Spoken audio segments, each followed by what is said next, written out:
शेतकऱ्यांच्या मदतीसाठी निधीची कुठलीही कमतरता नाही। 11,000 कोटींचा अतिरिक्त निधी मंजूर झाल्याची मुख्यमंत्र्यांची माहिती।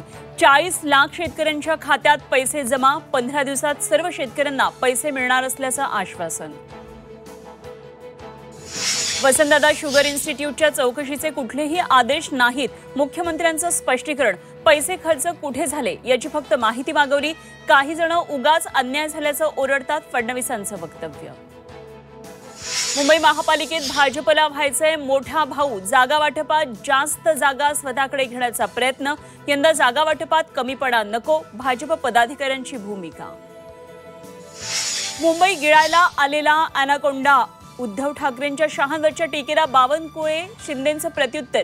ते स्वतःच अजगर असल्याचं बावनकुळेंचं वक्तव्य। तर उद्धव ठाकरे भस्म्या रोग झालेला अॅनाकोंडा असल्याची एकनाथ शिंदेंची टीका।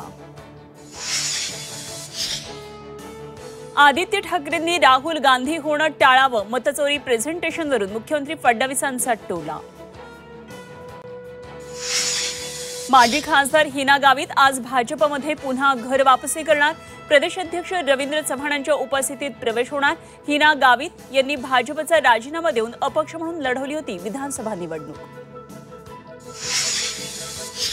आगामी निवडणुकांसाठी अहिल्यानगरमध्ये महाविकास आघाडीचं ठरल्याची चर्चा। तिन्ही पक्ष एकत्र निवडणूक लढवणार असल्याची सूत्रांची माहिती। शिवसेना युबीटीचे सकारात्मक सूर असल्याची माहिती।